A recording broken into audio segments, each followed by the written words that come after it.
by Amy G. The Brothers Karamazov by Fyodor Dostoevsky. Translated by Constance Garnett. Book 5, Chapter 3. The Brothers Make Friends. Ivan was not, however, in a separate room, but only in a place shut off by a screen, so that it was unseen by other people in the room. It was the first room from the entrance, with a buffet along the wall. Waiters were continually darting to and fro in it. The only customer in the room was an old, retired military man, drinking tea in a corner. But there was the usual bustle going on in the other rooms of the tavern. There were shouts for the waiters, the sound of popping corks, the click of billiard balls, the drone of the organ. Alyosha knew that Ivan did not usually visit this tavern, and disliked taverns in general. So he must have come here, he reflected, simply to meet Dmitri by arrangement. Yet Dmitri was not there. "Shall I order you fish, soup, or anything? You don't live on tea alone, I suppose?" cried Ivan, apparently delighted at having got hold of Alyosha. He had finished dinner, and was drinking tea. "Let me have soup, and tea afterwards. I am hungry," said Alyosha gaily. "And cherry jam? They have it here. You remember how you used to love cherry jam when you were little?" "You remember that? Let me have jam too. I like it still." Ivan rang for the waiter and ordered soup, jam, and tea. "I remember everything, Alyosha. I remember you till you were 11. I was nearly 15. There's such a difference between 15 and 11 that brothers are never companions at those ages. I don't know whether I was fond of you even. When I went away to Moscow for the first few years I never thought of you at all. Then, when you came to Moscow yourself, we only met once somewhere, I believe, and now I've been here more than 3 months, and so far we have scarcely said a word to each other. Tomorrow I am going away, and I was just thinking as I sat here how I could see you to say good-bye, and just then you passed." "Were you very anxious to see me then?" "Very. I want to get to know you once for all, and I want you to know me, and then to say good-bye. I believe it's always best to get to know people just before leaving them. I've noticed how you've been looking at me these 3 months. There has been a continual look of expectation in your eyes, and I can't endure that. That's how it is I've kept away from you. But in the end I've learned to respect you. The little man stands firm, I thought. Though I am laughing, I am serious. You do stand firm, don't you? I like people who are firm like that, whatever it is they stand by, even if they are such little fellows as you. Your expectant eyes ceased to annoy me. I grew fond of them in the end, those expectant eyes. You seem to love me for some reason, Alyosha." "I do love you, Ivan. Dmitri says of you, Ivan is a tomb. I say of you, Ivan is a riddle." "You are a riddle to me even now. But I understand something in you, and I did not understand it till this morning." "What's that?" laughed Ivan. "You won't be angry?" Alyosha laughed too. "Well?" "That you are just as young as other young men of 23, that you are just a young and fresh and nice boy, green in fact. Now, have I insulted you dreadfully?" "On the contrary, I am struck by a coincidence," cried Ivan, warmly and good-humoredly. "Would you believe it, that ever since that scene with her, I have thought of nothing else but my youthful greenness, and just as though you guessed that, you begin about it. Do you know, I've been sitting here thinking to myself that if I didn't believe in life, if I lost faith in the woman I love, lost faith in the order of things, were convinced, in fact, that everything is a disorderly, damnable, and perhaps devil-ridden chaos, if I were struck by every horror of man's disillusionment, still I should want to live, and, having once tasted of the cup, I would not turn away from it till I had drained it. At 30, though, I shall be sure to leave the cup, even if I've not emptied it, and turn away. Where, I don't know. But till I am 30, I know that my youth will triumph over everything, every disillusionment, every disgust with life. I've asked myself many times whether there is in the world any despair that would overcome this frantic and perhaps unseemly thirst for life in me. and I've come to the conclusion that there isn't. That is, till I'm 30, and then I shall lose it of myself, I fancy.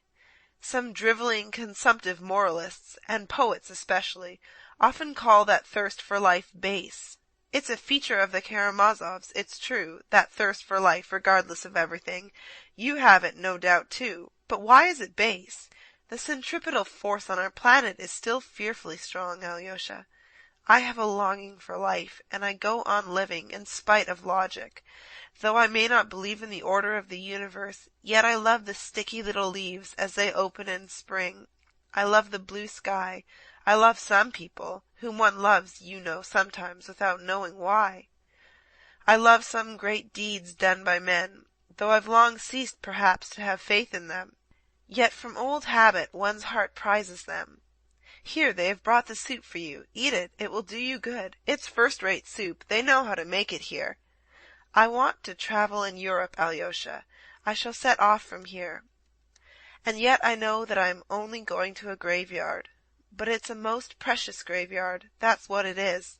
Precious are the dead that lie there. Every stone over them speaks of such burning life in the past, of such passionate faith in their work, their truth, their struggle, and their science, that I know I shall fall on the ground and kiss those stones and weep over them, though I'm convinced in my heart that it's long been nothing but a graveyard. And I shall not weep from despair, but simply because I shall be happy in my tears. I shall steep my soul in emotion. I love the sticky leaves in spring, the blue sky. That's all it is.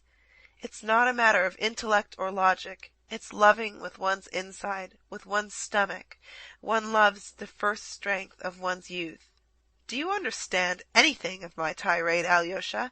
Ivan laughed suddenly. I understand too well, Ivan. One longs to love with one's inside, with one's stomach. You said that so well, and I am awfully glad that you have such a longing for life, cried Alyosha. I think everyone should love life above everything in the world. Love life more than the meaning of it? Certainly, love it, regardless of logic, as you say. It must be regardless of logic, and it's only then one will understand the meaning of it. I have thought so a long time. Half your work is done, Ivan. You love life.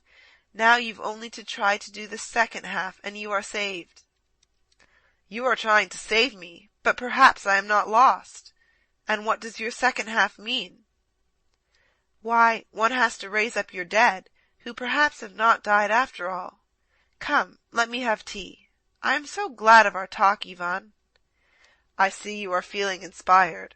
I am awfully fond of such professions de foi from such novices. You are a steadfast person, Alexei. Is it true that you mean to leave the monastery? Yes, my elder sends me out into the world. We shall see each other then in the world. We shall meet before I am 30, when I shall begin to turn aside from the cup. Father doesn't want to turn aside from his cup till he is 70. He dreams of hanging on to 80, in fact, so he says. He means it only too seriously, though he is a buffoon. He stands on a firm rock, too. He stands on his sensuality, though after we are 30, indeed, there may be nothing else to stand on. But to hang on to 70 is nasty. Better only to 30. One might retain a shadow of nobility by deceiving oneself. Have you seen Dmitri today? No, but I saw Smerdyakov. And Alyosha rapidly, though minutely, described his meeting with Smerdyakov. Ivan began listening anxiously and questioned him. But he begged me not to tell Dmitri that he had told me about him, added Alyosha. Ivan frowned and pondered. Are you frowning on Smerdyakov's account? Asked Alyosha. Yes, on his account. Damn him, I certainly did want to see Dmitri, but now there's no need, said Ivan reluctantly. But are you really going so soon, brother? What of Dmitri and father? How will it end? Asked Alyosha anxiously. You are always harping upon it. What have I to do with it? Am I my brother Dmitri's keeper? Ivan snapped irritably.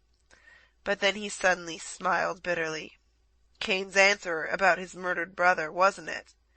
Perhaps that's what you're thinking at this moment? Well, damn it all. I can't stay here to be their keeper, can I? I've finished what I had to do, and I'm going. Do you imagine I am jealous of Dmitri, that I've been trying to steal his beautiful Katerina Ivanovna for the last 3 months? Nonsense, I had business of my own. I finished it. I am going. I finished it just now. You were witness. At Katerina Ivanovna's? Yes, and I've released myself once for all. And after all, what have I to do with Dmitri? Dmitri doesn't come in. I had my own business to settle with Katerina Ivanovna. You know, on the contrary, that Dmitri behaved as though there was an understanding between us. I didn't ask to do it, but he solemnly handed her over to me and gave us his blessing. It's all too funny. Ah, Alyosha, if you only knew how light my heart is now. Would you believe it? I sat here eating my dinner, and was nearly ordering champagne to celebrate my first hour of freedom. Phew, it's been going on nearly 6 months, and all at once I've thrown it off. I could never have guessed even yesterday how easy it would be to put an end to it if I wanted. You are speaking of your love, Ivan? Of my love, if you like. I fell in love with the young lady. I worried myself over her, and she worried me. I sat watching over her, and all at once it's collapsed. I spoke this morning with inspiration, but I went away and roared with laughter. Would you believe it? Yes, it's the literal truth. You seem very merry about it now, observed Alyosha, looking into his face, which had suddenly grown brighter. But how could I tell that I didn't care for her a bit? Ha ha! It appears after all I didn't. And yet how she attracted me. How attractive she was just now when I made my speech. And do you know, she attracts me awfully even now, yet how easy it is to leave her. Do you think I am boasting? No, only perhaps it wasn't love. Alyosha, laughed Ivan, don't make reflections about love. It's unseemly for you. How you rushed into the discussion this morning! I've forgotten to kiss you for it. But how she tormented me! It certainly was sitting by a laceration. Ah, she knew how I loved her. She loved me and not Dmitri, Ivan insisted gaily. Her feeling for Dmitri was simply a self-laceration. All I told her just now was perfectly true. But the worst of it is, it may take her 15 or 20 years to find out that she doesn't care for Dmitri and loves me whom she torments. And perhaps she may never find it out at all, in spite of her lesson today. Well, it's better so. I can simply go away for good. By the way, how is she now? What happened after I departed? Alyosha told him she had been hysterical, and that she was now, he heard, unconscious and delirious. Isn't Madame Holikov laying it on? I think not. I must find out. Nobody dies of hysterics, though. They don't matter. God gave woman hysterics as a relief. I won't go to her at all. Why push myself forward again? But you told her that she had never cared for you. I did that on purpose. Alyosha, shall I call for some champagne? Let us drink to my freedom. Ah, if only you knew how glad I am. No, brother, we had better not drink, said Alyosha suddenly. Besides, I feel somehow depressed. Yes, you've been depressed a long time. I've noticed it. Have you settled to go tomorrow morning, then? Morning? I didn't say I should go in the morning, but perhaps it may be the morning. Would you believe it? I dined here today only to avoid dining with the old man. I loathe him so. I should have left long ago, so far as he is concerned. But why are you so worried about my going away? We've plenty of time before I go, an eternity. If you are going away tomorrow, what do you mean by an eternity? But what does it matter to us? Laughed Ivan. We've time enough for our talk, for what brought us here.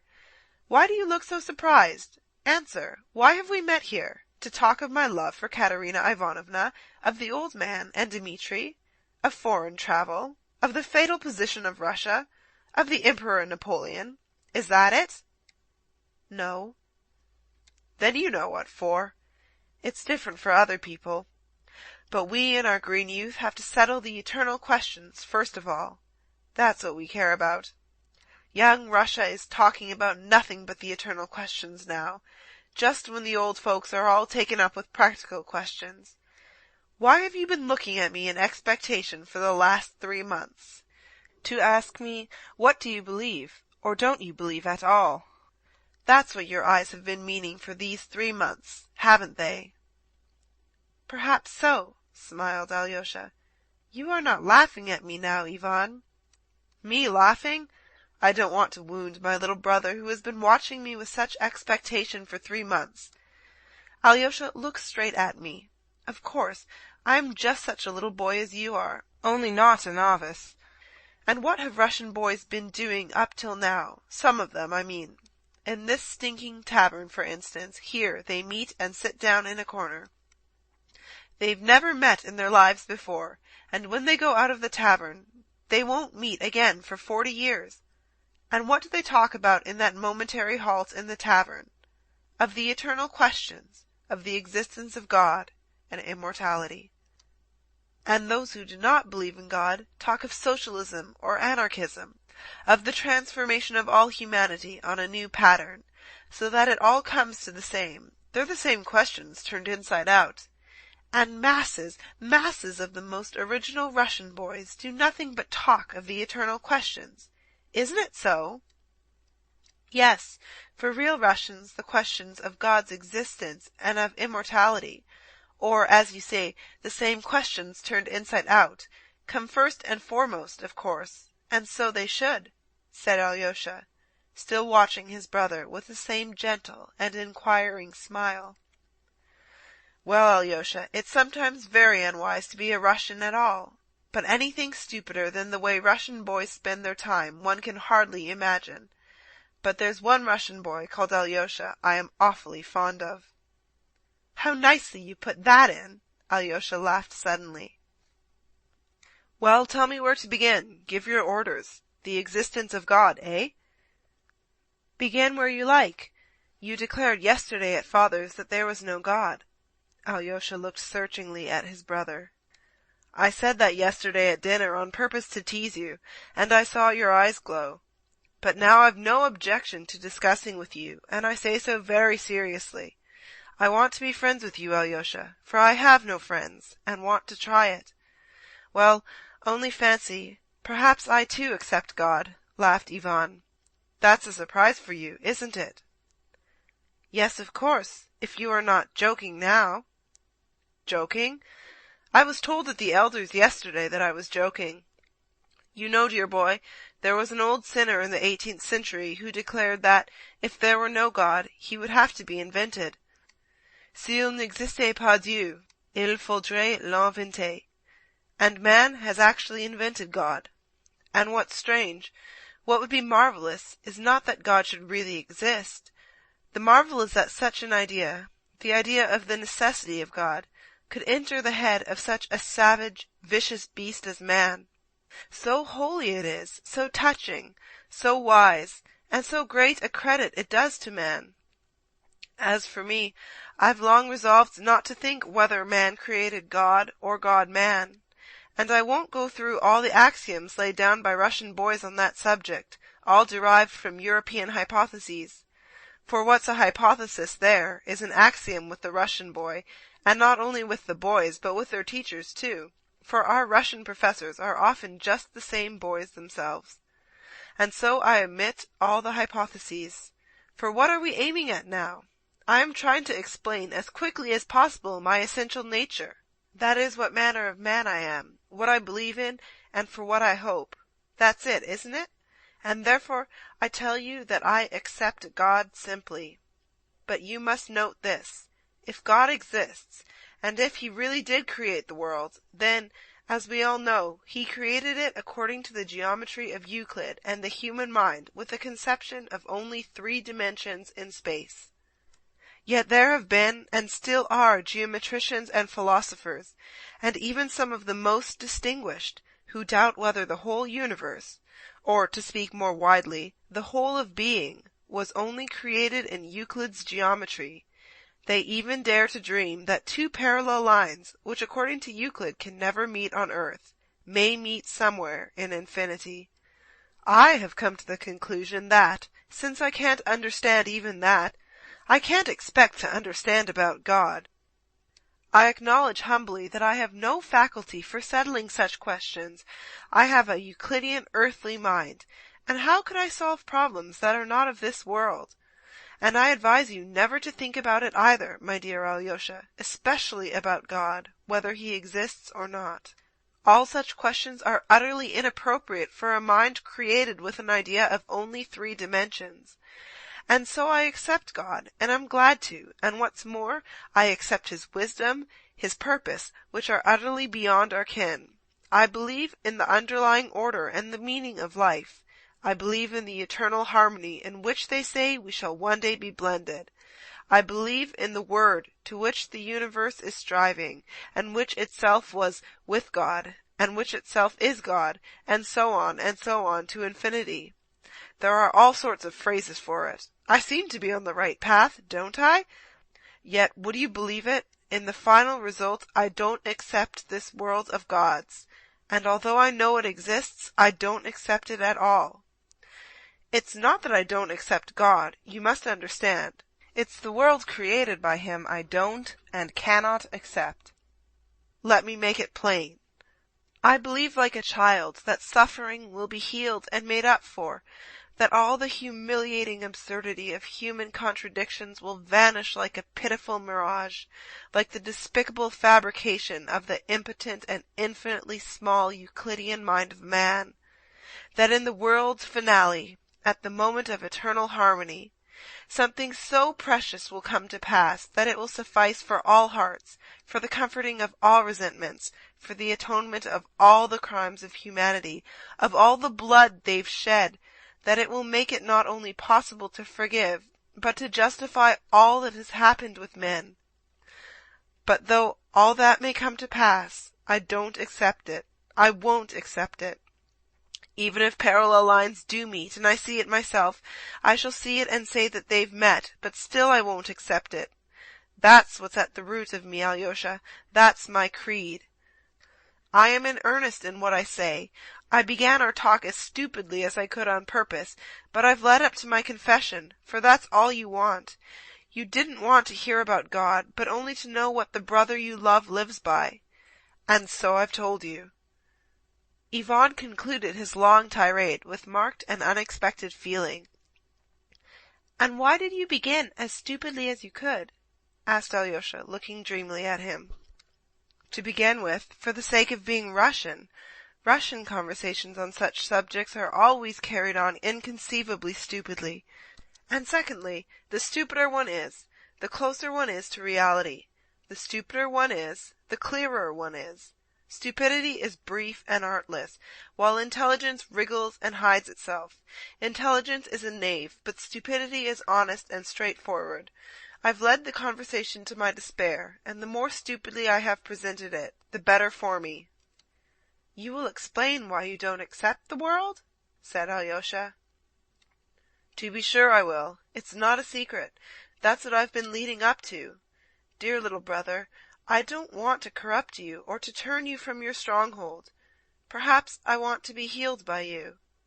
Ivan smiled suddenly, quite like a little gentle child. Alyosha had never seen such a smile on his face before. End of chapter 3 of Book 5.